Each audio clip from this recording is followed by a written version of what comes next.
Esse vídeo é um oferecimento Rede TV Plus. Assine agora para ter todas as vantagens e concorrer a prêmios diariamente, hein? Acesse www.redetvplus.com.br. Boa noite, está no ar o Rede TV News. Boa noite. O ministro da Economia, Paulo Guedes, e o presidente da Câmara, Rodrigo Maia, fazem as pazes e falam em trabalhar pelas reformas e regulamentar o teto de gastos. Relator do orçamento adia para a semana que vem o anúncio das fontes de recursos para o Renda Cidadã. E você vai ver também. Polícia Federal prende quadrilha de traficantes de drogas que atuava no principal terminal aéreo de cargas do Brasil. 2 pessoas morreram em confronto com a Polícia Federal na manhã de hoje, durante operação contra uma organização criminosa especializada no tráfico internacional de drogas. Pois é, o grupo tinha como base o Aeroporto Internacional de Viracopos, em Campinas, que fica no interior de São Paulo. O terminal é o maior do país no volume de entrada e saída de cargas por via aérea. A manhã de hoje foi movimentada na Polícia Federal de Campinas, interior de São Paulo. Ao todo, foram cumpridos dezenas de mandados de prisão e busca e apreensão em São Paulo, Mato Grosso, Amazonas e Rio Grande do Norte. Dos 35 mandados de prisão, 26 foram cumpridos na região de Campinas. Entre os presos estão um policial militar e um policial civil. Em um dos endereços investigados pela Polícia Federal, em Montemor, também no interior de São Paulo, foram apreendidos R$180 mil em dinheiro. 2 pessoas morreram em tiroteios com os agentes. Segundo a investigação, um dos homens que morreram no confronto em Campinas era indiciado por roubo e homicídio, enquanto que o outro não tinha nenhuma passagem. A Polícia Federal informou que já abriu um inquérito para apurar as circunstâncias das mortes, mas não deu detalhes da participação das 2 pessoas mortas no esquema. De acordo com a Polícia Federal, a organização criminosa tinha uma atuação complexa e sofisticada. Eles atuavam em 3 grupos diferentes, 3 núcleos. O primeiro núcleo era o núcleo externo, que era o núcleo responsável pela gestão da organização criminosa. O segundo grupo é o grupo de funcionários que trabalham dentro do aeroporto. São os funcionários que nós chamamos de operadores de logística. E o terceiro grupo é aquele que se relaciona diretamente com o primeiro, que é o grupo europeu, que é o grupo de traficantes que compravam a droga oriunda do Brasil e também articulavam a retirada da droga de dentro dos aviões na Europa. As investigações tiveram início em fevereiro do ano passado, com a apreensão de 58 quilos de cocaína que foram encontrados antes do embarque, em uma área restrita de segurança do aeroporto. Só no ano passado, a Receita Federal da Alfândega no Viracopos apreendeu mais de 530 quilos de drogas. A quantidade de ocorrências acendeu um sinal de alerta. Se nós pegarmos na modalidade de remessas expressas, as apreensões elas são diárias e em quantidades elevadas. Então, todos os dias ocorrem retenções de mercadorias, de remessas, que contêm alguma substância que, a princípio, apresenta um indicativo para drogas. A operação ainda terá desdobramentos fora do país. Ainda existe um trabalho em andamento para identificar os destinatários dessas drogas no exterior, a partir aí de ações de cooperação jurídica internacional com polícias de outros países. No Rio de Janeiro, a Polícia Civil realizou uma operação contra uma organização criminosa que extorquia e ameaçava comerciantes e ambulantes em Madureira, na zona norte da cidade. Mais de 10 toneladas de produtos falsificados foram apreendidos. Cerca de 150 policiais civis cumpriram 46 mandados de busca e apreensão em diversos endereços na capital fluminense. Um dos alvos foi o prédio administrativo da Prefeitura do Rio. Uma agente de inspeção de controle urbano da Secretaria Municipal de Fazenda foi levada para prestar esclarecimentos. A operação também ocorreu na sede da Guarda Municipal em Madureira, na zona norte da cidade, em depósitos no bairro e na Câmara dos Vereadores.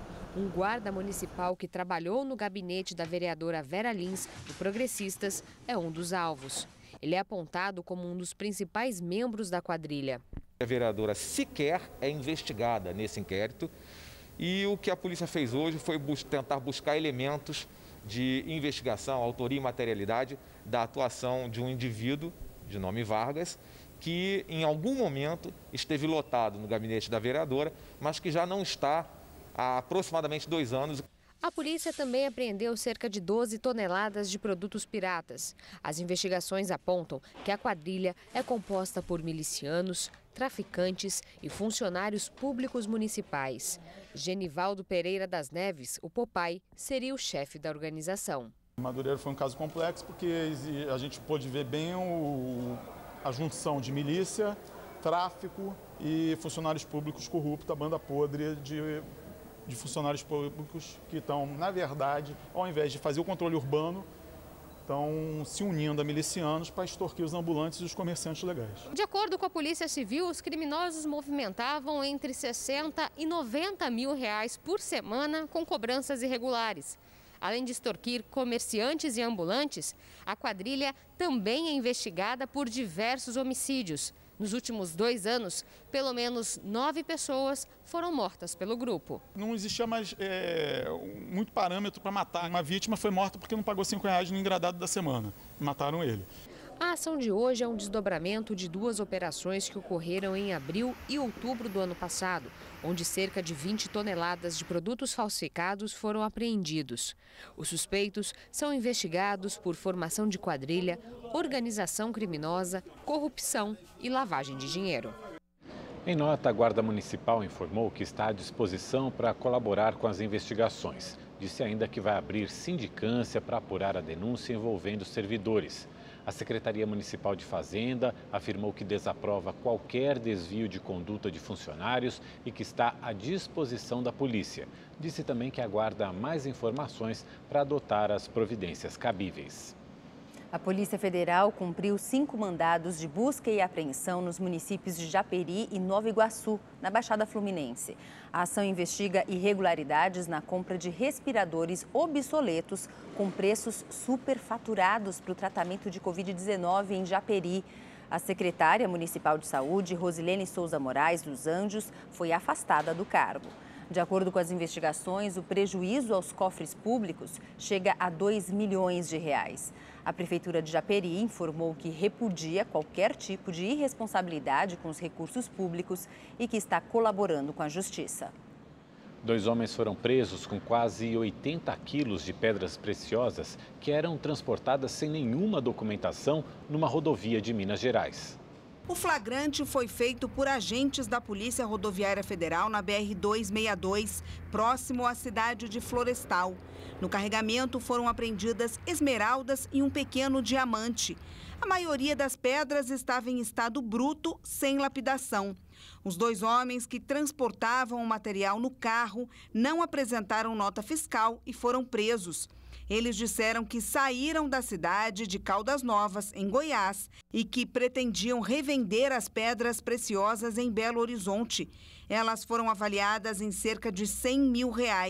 Os suspeitos foram levados para a delegacia da Polícia Federal, que vai investigar o caso. A Polícia Rodoviária Federal apreendeu cerca de 300 quilos de cocaína em um carro na rodovia Presidente Dutra, em Lavrinhas, no interior de São Paulo. A droga estava no porta-malas do veículo. Mais cedo, a polícia havia apreendido outro carro semelhante a este na mesma rodovia, mas em Arujá, com 323 quilos da mesma droga. Os homens dos 2 veículos iriam transportar o conteúdo para o Rio de Janeiro. No total, mais de 650 quilos foram apreendidos. A droga foi avaliada em R$97 milhões. A Polícia Federal vai assumir o caso e investigar se há conexão entre essas apreensões. O bicampeão brasileiro de ciclismo foi atropelado hoje de manhã enquanto pedalava na orla da Lagoa da Pampulha, em Belo Horizonte. Ricardo Alcice Matos, de 40 anos, chegou a gravar este vídeo no início do treino desta manhã, minutos antes de ser atingido. A bicicleta ficou completamente destruída. De acordo com o boletim de ocorrência, Ricardo foi atingido de frente pelo motorista deste carro. Ele disse que não viu o ciclista no momento que fazia uma ultrapassagem em um local que é permitido. A polícia confirmou que o homem não estava em alta velocidade e também não apresentava sinais de embriaguez. Por isso, ele foi liberado. Ricardo Alcice Matos é ciclista profissional e bicampeão brasileiro em 2010 e 2012. Ele também é o atual presidente da Confederação Brasileira de Ciclismo. O esportista foi socorrido consciente pelo SAMU com suspeita de fratura no ombro e escoriações pelo corpo. Ele foi levado para um hospital particular e o estado de saúde não foi informado. O Tribunal de Justiça de Goiás inocentou o padre Robson de Oliveira das acusações de lavagem de dinheiro. A decisão foi unânime e arquivada por falta de provas. Investigações do Ministério Público do Estado indicavam que Robson havia movimentado 2 bilhões de reais em 10 anos por meio da associação Filhos do Pai Eterno, com sede em Trindade, interior de Goiás. O Ministério Público de Goiás informou que aguarda ser notificado para tomar as medidas cabíveis. A inflação que afeta a população mais pobre acelerou 0,89% em setembro em relação a agosto. Entre os itens com maior alta no mês, destaque para o arroz e o feijão, que subiram 10,64%. O indicador que mede a variação de preços nos produtos e serviços entre famílias com renda de até 2 salários mínimos e meio acumula alta de 3,13% no ano. Nos últimos 12 meses, esse índice subiu 4,54%. O Dia das Crianças está chegando e tem aquecido o setor de brinquedos, viu? Uma pesquisa da Confederação Nacional de Dirigentes Lojistas mostra que, apesar da pandemia da Covid-19, o investimento este ano será semelhante ao de 2019. A Natália já está decidida. Os gastos com presentes para o Dia das Crianças desse ano serão maiores que em 2019. Olha, eu estou investindo mais esse ano do que o ano passado. Na verdade, acho que desde o princípio do mês eu já tenho comprado vários presentes todas as vezes que eu vou ao shopping com ela. Apesar da crise econômica gerada pela pandemia do novo coronavírus, os lojistas do setor de brinquedos estão otimistas. Segundo a Confederação Nacional de Dirigentes Lojistas, o gasto médio previsto para este ano será de R$ 200, bem parecido com o mesmo período do ano passado. Com toda certeza, será um grande momento de recuperação das vendas devido ao ano tão difícil que nós tivemos. As compras já vêm desde o dia 15, a gente fez promoção, tem preços para todos os bolsos. A internet tem sido uma grande aliada, já que muita gente ainda prefere evitar sair de casa. Além disso, com acesso a sites e aplicativos de compras, é bem mais fácil pesquisar os melhores preços e ofertas. Sempre que eu posso, eu passo e vejo se tem alguma coisa em promoção para poder ir dentro do que ela fez a escolha, né? A pesquisa mostrou ainda que entre os presentes mais procurados este ano estão as bonecas e os jogos de tabuleiro, além de roupas e acessórios.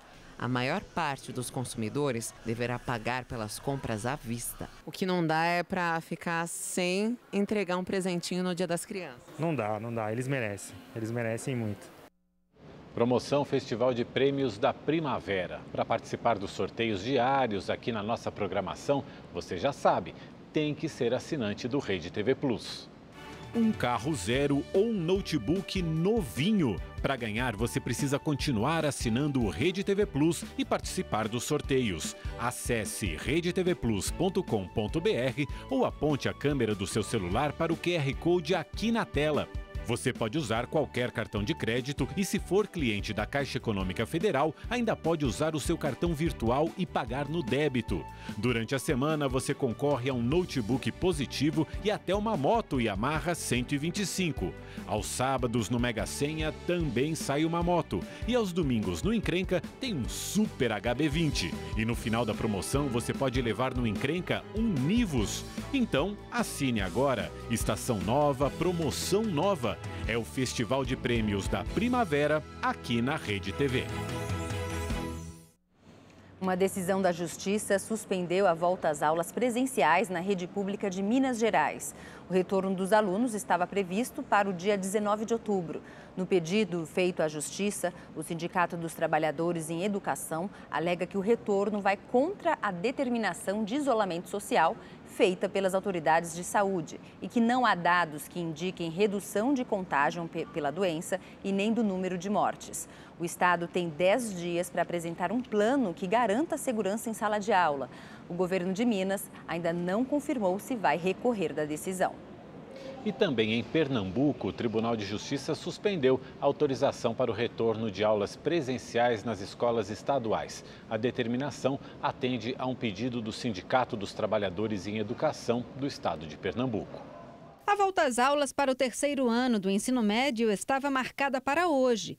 A Secretaria de Educação e Esportes disse que não foi notificada sobre a decisão judicial e o retorno foi mantido. O juiz afirmou que a suspensão das aulas deve ocorrer até que se adotem as medidas necessárias para garantir o direito à saúde dos profissionais de educação. Ontem, a Justiça do Trabalho suspendeu a retomada das aulas para as escolas particulares do estado. De acordo com o decreto do Diário Oficial de Pernambuco, o governo do estado estendeu até 19 de outubro o prazo de suspensão de atividades presenciais para a educação infantil e ensino fundamental. E o Ministério da Educação abriu hoje as inscrições para 50 mil vagas remanescentes do FIES. O programa financia as mensalidades dos estudantes no ensino superior em universidades privadas. As inscrições para candidatos já matriculados em curso superior vão até o dia 13 de novembro. Para os não matriculados, o prazo é mais curto, até o dia 13 de outubro. Os interessados devem se inscrever pelo site fies.mec.gov.br. Depois de quase 7 meses fechados, os cinemas de São Paulo já estão prontos para reabrir. A Prefeitura e entidades do setor já assinaram os protocolos sanitários e aguardam o avanço para a próxima fase, que deve começar na quinta-feira. Agora tem painel de acrílico nas bilheterias, na Bomboniere. Os alertas também estão por todos os lados. Tem informações no piso, nas telas e nos totens. Tudo para evitar o contágio de Covid-19. A capacidade de público será de 60% e assentos foram bloqueados para manter o distanciamento. O intervalo entre as sessões será ampliado para a higienização completa dos espaços. Podemos afirmar com toda certeza que hoje o cinema é, das opções de lazer, a que mais garante o distanciamento social, sejam nas filas ou principalmente dentro das salas. A pipoca, que combina bem com o cineminha, está liberada, desde que o espectador esteja sentado no lugar marcado. O uso de máscara e álcool em gel já viraram hábitos. Os cinemas só aguardam sinal verde para a retomada das atividades.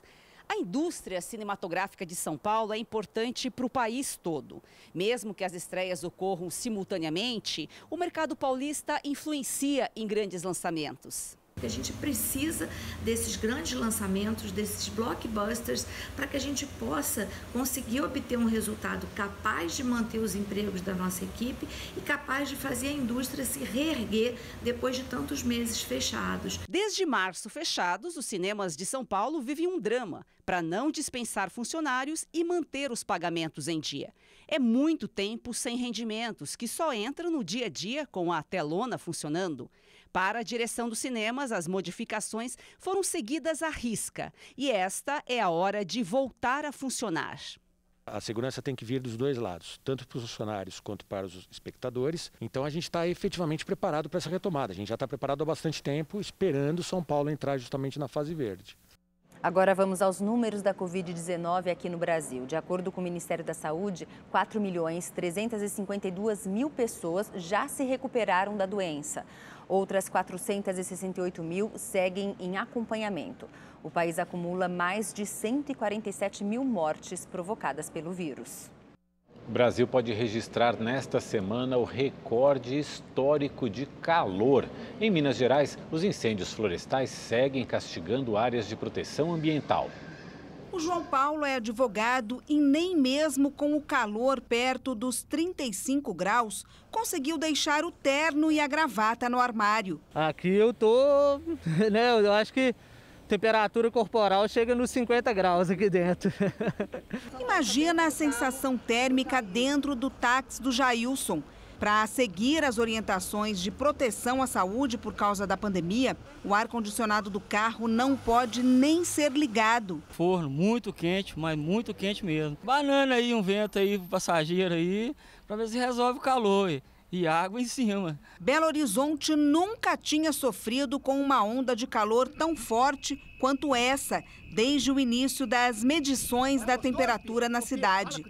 O novo recorde foi de 37,8 graus. E não é só aqui em Belo Horizonte que está esse calorão, não. Ainda nesta semana, o Brasil pode ter um novo recorde histórico de calor. Segundo previsão do Instituto Nacional de Meteorologia, a máxima pode chegar perto dos 45 graus. Principalmente na região centro-oeste, Mato Grosso do Sul, Mato Grosso, região do Pantanal também e até mesmo aqui no sudeste, Minas Gerais, São Paulo, Rio de Janeiro também, com altas temperaturas nesses próximos dias em função da forte massa de ar quente e seco que atua já há vários dias no Brasil central. E sem previsão de chuvas, as queimadas seguem avançando em áreas de proteção de Minas Gerais. Na Serra do Cipó já são 9 dias e muitos focos ainda não foram controlados. No Parque Estadual do Itacolomi, na cidade histórica de Ouro Preto, cerca de 50 bombeiros e brigadistas tentam impedir o avanço do incêndio florestal, que começou no final de semana. Em Belo Horizonte, o fogo, que já dura 2 dias em um parque da cidade, consumiu quase metade da área verde. Vamos saber então como é que fica a previsão do tempo com Igor Silveira. Olá, boa noite. A frente fria se afasta para o oceano, mas as áreas de instabilidades continuam em partes do sudeste e também no sul do Brasil. Previsão de pancadas de chuva no período da tarde em partes do Rio Grande do Sul, Paraná e também em Santa Catarina. No sudeste, o tempo fica instável, com possibilidade de pancadas de chuva localizada no período da tarde em São Paulo e também no Espírito Santo. Em Belo Horizonte, o calor e o tempo seco continuam, o que pode aumentar a baixa umidade relativa do ar e os focos de incêndio. Não tem previsão de chuva e os termômetros registram 34 graus. Na região norte, os temporais continuam e o destaque vai para o Acre, Amazonas e também Roraima. No Nordeste, o dia continua quente e em Salvador, a máxima fica na casa dos 30 graus. Em Cuiabá, no Centro-Oeste, pode ter uma chuva rápida, fraca e localizada e a temperatura máxima será de 41 graus.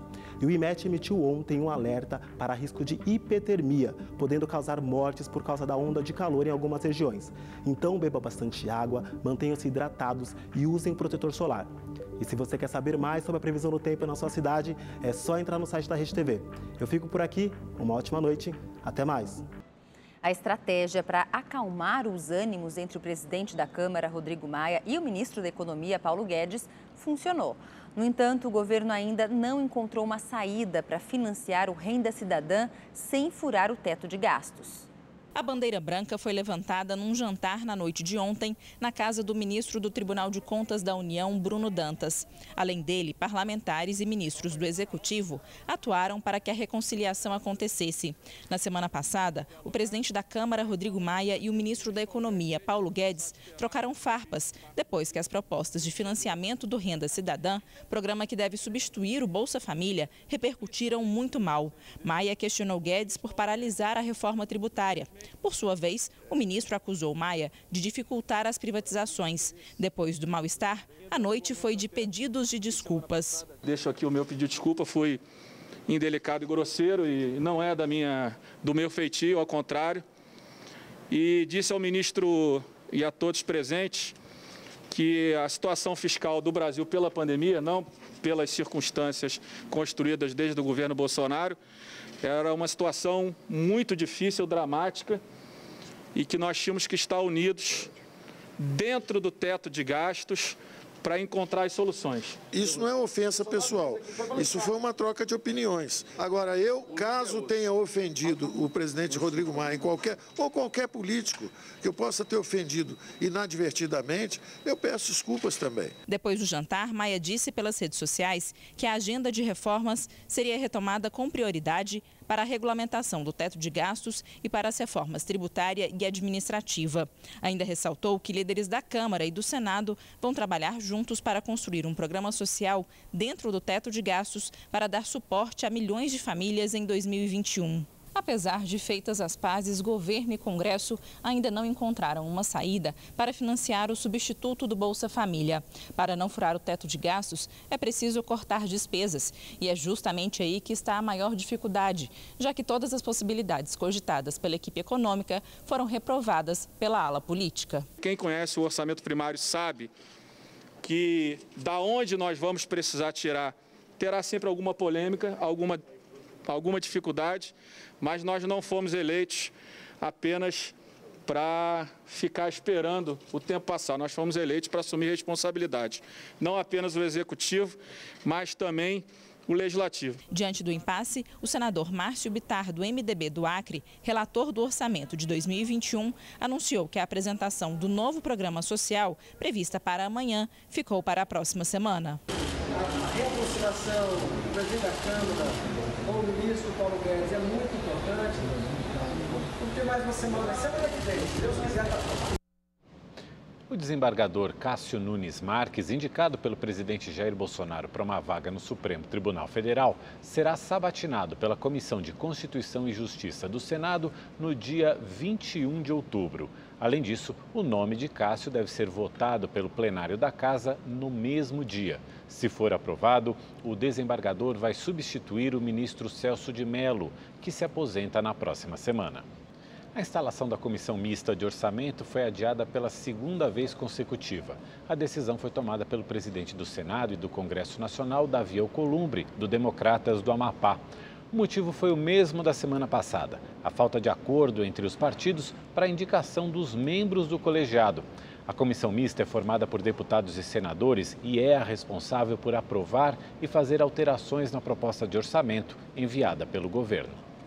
O ministro Edson Fachin, do Supremo Tribunal Federal, negou um pedido da defesa do governador afastado do Rio de Janeiro, Wilson Witzel, do PSC, para voltar ao cargo. Fachin considerou que não há amparo legal na solicitação e que ela foi motivada por inconformismo. Já o ministro do STF, Alexandre de Moraes, decidiu enviar para o plenário virtual da primeira turma um outro recurso de Witzel que pode retardar o processo de impeachment. A votação será iniciada no dia 16 de outubro e será encerrada no dia 23.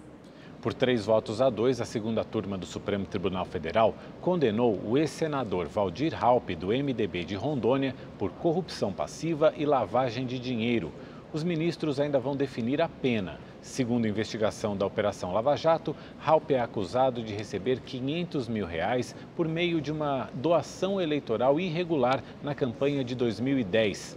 Por telefone, Waldir Raupp afirmou à nossa produção que foi um julgamento e uma condenação política. O senador também disse que é inocente e que irá recorrer da decisão. A Rede TV e o Facebook Watch se uniram para trazer conteúdo exclusivo para você. É o programa Histórias do Dia, exibido de segunda a sexta no Facebook da Rede TV. Lá você encontra vídeos dos mais variados temas, como saúde, cultura, comportamento e curiosidades. A principal torcida organizada do Corinthians protestou hoje, em frente ao centro de treinamento do clube. Diretoria e jogadores foram os principais alvos dos torcedores, que penduraram faixas e se aglomeraram. O Corinthians está na 14ª colocação do Campeonato Brasileiro, com 14 pontos. Ou seja, 2 a mais que o Curitiba, que é o primeiro time na zona de rebaixamento. Amanhã, o Corinthians enfrenta o Santos na Arena Corinthians, em São Paulo. E se você quer rever esta ou outra reportagem do Rede TV News, inscreva-se agora no canal da Rede TV no YouTube. Lá você pode assistir a íntegra de todos os nossos programas. Acesse agora youtube.com/redetv. Eu quero rever essa reportagem do dinossauro do ar. Eu também vou rever, Gostei. muito boa. O Rede TV News fica por aqui. Obrigado pela companhia. Boa noite e até amanhã. Uma ótima noite para você. A gente se vê amanhã. Até lá.